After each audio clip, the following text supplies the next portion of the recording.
Hello दोस्तों, welcome to Cybertech और मैं हूं आपका दोस्त एजाज से। फ्रेंड्स, पाई नेटवर्क की माइनिंग आप दोस्त बहुत अच्छे से कर रहे होंगे और मैं यही चाहता हूं कि आप इसको कंटिन्यू रखें।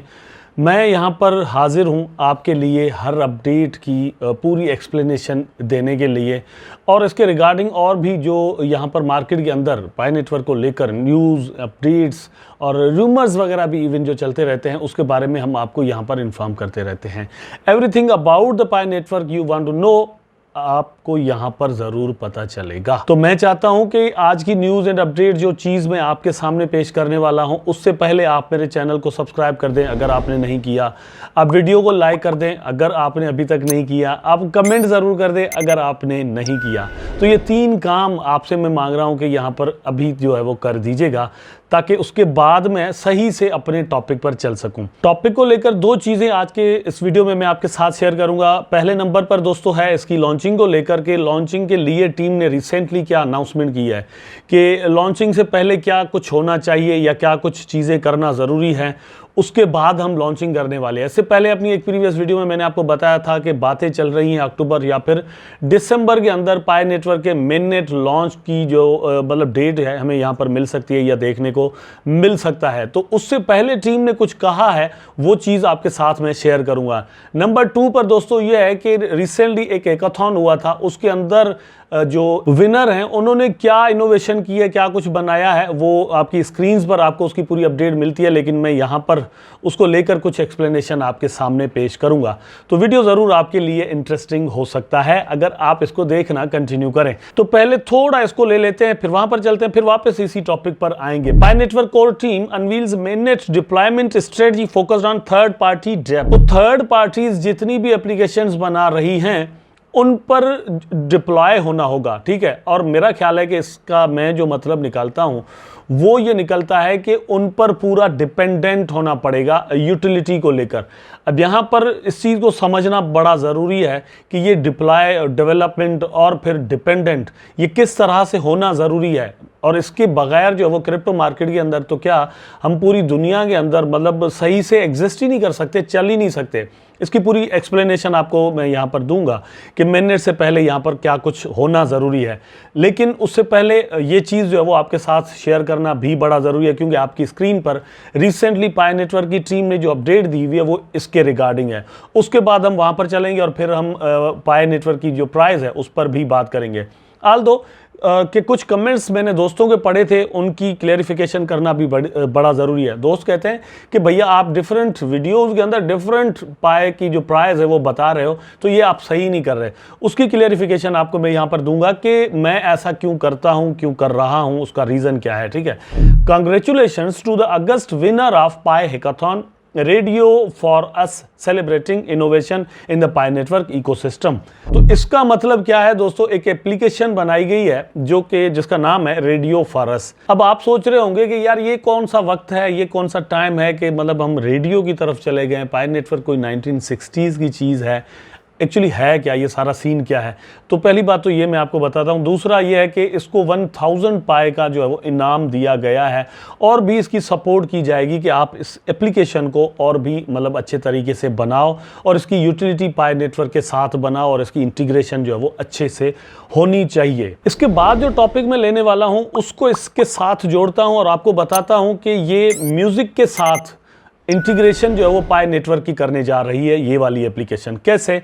रेडियो फॉर अस इसका नाम है, लेकिन आप ऑनलाइन दोस्तों मतलब 1940s से लेकर 80s और 90s के जितने भी हिट सॉन्ग्स हैं वो आप स्ट्रीमिंग करके सुन सकते हैं बड़े आराम के साथ।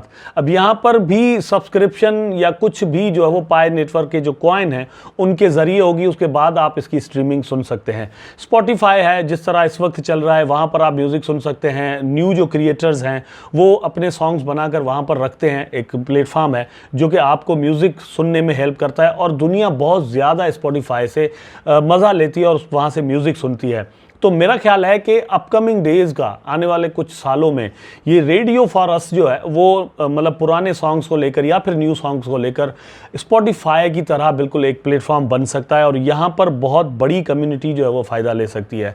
अब थोड़ा यहाँ पर आप एक अंदाज़ा रखें कि इस वक्त भी इवन पाई नेटवर्क की कम्युनिटी कितनी बड़ी है। अगर इसका 50% भी एकदम से म्यूज़िक सुनना 40s से लेकर 90s और 2000s तक सुनना शुरू कर दे तो कितनी ज़्यादा ट्रैफिक यहाँ पर आ सकती है। और अगर ये सारा कुछ जो है वो इसकी सब्सक्रिप्शन वगैरह पाई नेटवर्क के ज़रिए हो तो यूटिलिटी भी कितनी ज़्यादा जो है वो बन सकती है।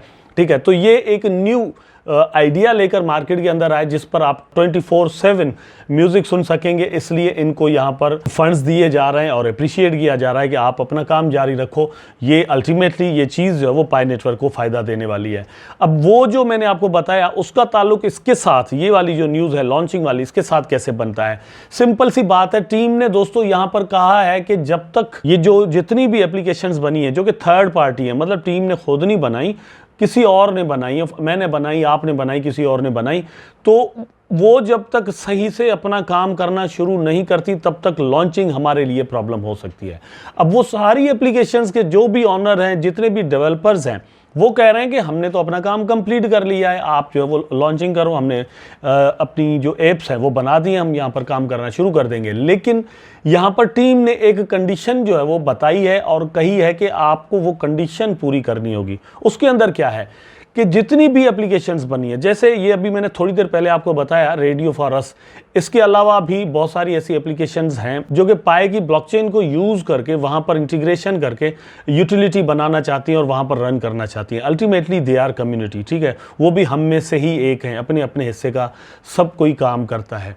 लेकिन टीम कह रही है कि आपको इस वक्त जो क्लोज्ड मेननेट है उसके साथ जुड़ना होगा। ठीक है, आप इंटीग्रेशन अभी यहाँ पर बनाएं और इस वक्त देखें कि आपकी एप्लीकेशंस सही से काम करती हैं या नहीं, या फिर यह है कि कम्युनिटी का कितना इंटरेस्ट आपके जो आइडियाज़ हैं उनके अंदर है, और फिर वहाँ से जो प्रॉब्लम्स भी हैं वो सामने आएंगी, उनको हल करेंगे और फिर आगे बढ़ेंगे। तो इस तरह से हम पूरे इकोसिस्टम को ज़्यादा से ज़्यादा फ़ायदा दे सकते हैं। और ये चीज़ आप या मैं भी समझते हैं कि आप अगर कोई चीज़ बनाएं, मार्केट के अंदर लेकर आएँ, अगर उसके कस्टमर ही नहीं होंगे, ग्राहक ही नहीं होंगे, तो भैया आपसे वो चीज़ लेगा कौन? अगर लेगा नहीं तो प्रॉफिट कहाँ से बनेंगे? प्रॉफिट नहीं होंगे तो वो चीज़ जो कि लेकर आए हैं आप मार्केट के अंदर, कहीं भी बाजार के अंदर आपने दुकान खोल के रख दी है, उसकी वैल्यू जो है वो कैसे बन सकती है? अल्टीमेटली वो डी वैल्यू हो जाएगी या फिर बाकायदा तौर पर ज़ीरो भी हो सकती है वो चीज़। यहाँ पर पाई नेटवर्क ने मतलब जितनी भी कोशिश की है, जो कुछ भी बनाया है, अगर इसकी यूटिलिटी, इसकी डिमांड मार्केट के अंदर नहीं होगी तो इसका प्राइस कैसे बनेगा? पाई नेटवर्क की वैल्यू जो है वो कैसे बनेगी? अब उसके लिए आपको और मुझे या फिर जितने भी डेवलपर्स हैं उनको ये सारी चीज़ें मैनेज करना होगी। ज़्यादा से ज़्यादा ऐसी जगह, मतलब ऐसे प्लेटफॉर्म्स बनाए जाएं जहां पर पाई नेटवर्क नीड हो कुछ एक्सेस करने के लिए, कुछ लेने के लिए। फॉर एग्जांपल मैंने कोई शॉप खोल दी, वहाँ से आपके लिए कोई चीज़ वहाँ पर रखी हुई है, ठीक है, आप वहाँ से कोई चीज़ बाय करना चाहते हैं, लेकिन ज़रूरी है कि वो चीज़ बाय करने के लिए आप मुझे पाई में पेमेंट करें, अदरवाइज़ वो चीज़ आपको नहीं मिल सकती। तो जो चीज़ आप बनाते हैं उसकी ज़रूरत भी पैदा करें, ठीक है, या फिर यह है कि जिसकी ऑलरेडी ज़रूरत हो वो चीज़ आप पैदा करें। ये दोनों मेथड हैं किसी भी चीज़ की डिमांड के लिए, ऐसे ही नहीं होता। अच्छा, यह है कि चीज़ बना के फिर ज़रूरत पैदा करना, ये एक फेक ज़रूरत होती है, वो टेम्पररी चलती है, फिर उसके बाद डिमांड जो वो कम हो जाती है। तो असल में नेचर में और कुदरती तौर पर रियल वर्ल्ड में किसी चीज़ की ज़रूरत हो, आप वो चीज़ बनाएं ताकि डिमांड जो है वो बढ़ती रहे, बनती रहे और आपकी चीज़ की जो वैल्यू है वो हमेशा रहे, ठीक है। ये एक सिंपल तरीका है जिस पर पाई नेटवर्क की टीम काम अच्छे तरीके से कर रही है। अब बात आ जाती है प्राइस की। जैसे मैंने कहा कि दोस्त कमेंट करते हैं कि यार आप कभी कोई प्राइस बता देते हो, तो भैया बात यह है कि हम जो आपको बात बताते हैं वो जो मार्केट के अंदर रूमर्स चल रहे होते हैं, एनालिस्ट कह रहे होते हैं, उनको देखते हैं, फिर हम अपना तज्जिया जो है वो मिलाकर आपके सामने डिफरेंट चीज़ें लेकर आते हैं। प्राइस कभी ऊपर कभी नीचे होना मतलब ये एक नेचुरल चीज़ है। तो अगर ये चीज़ें होती रहती हैं तो स्पेकुलेशंस भी ऊपर नीचे होती रहती हैं। फॉर एग्जांपल एक ऐसा वक्त था कि हम कह रहे थे कि बिटकॉइन का प्राइस जो है वो मतलब ये $2 लाख तक या $10 लाख तक जाने वाला है। इस वक्त मुझसे कोई पूछे कि भैया आप क्या कहते हैं कि नेक्स्ट 2 मंथ में बिटकॉइन का प्राइस कहाँ तक जा सकता है। तो मैं थोड़ी ये कहूँगा कि नेक्स्ट 2 मंथ्स में BTC का प्राइस जो वो $1 लाख तक जाने वाला है। मुझे ऐसा नहीं लगता। क्यों नहीं लगता? क्योंकि अभी बहुत ज़्यादा डाउन है। तो मैं ये कह सकता हूँ कि भैया हाँ, मार्केट बहुत बुलिश हो जाए तो प्राइस जो वो $50,000 तक पॉसिबली जा सकता है। अगर मुझसे ये बात 2021 में किसी ने पूछी होती तो मैं तो ये कहता कि अगले 2 महीनों में तो इसका प्राइस जो $1 लाख तक बड़े आराम के साथ जाएगा, लेकिन ऐसा हुआ नहीं। आपने देखा। अब $50,000 की बात करूंगा क्योंकि मार्केट की कंडीशंस देखते हैं, प्रोजेक्ट किस तरह से काम कर रहा है वो भी देखते हैं, स्पेकुलेशंस क्या चल रही हैं, लोग क्या अंदाजे लगा रहे हैं, वो आपके सामने हम पेश करते हैं। मुझे भी जाहिर सी बात है वहीं से चीज़ों का पता होता है। मैं कोई अपने हिसाब से, मेरे ऊपर वही तो नाजिल होती नहीं कि मैं आपको बता दूं। मुझे उम्मीद है कि ये वीडियो ज़रूर आपको दोस्तों पसंद आया होगा। अगर पसंद आया है तो लाइक करें, कमेंट करें, शेयर करें, चैनल को सब्सक्राइब करके बेल आइकन ज़रूर दबा दें ताकि मैं और आप आपस में जुड़े रहें। टेक केयर, अल्लाह हाफिज़।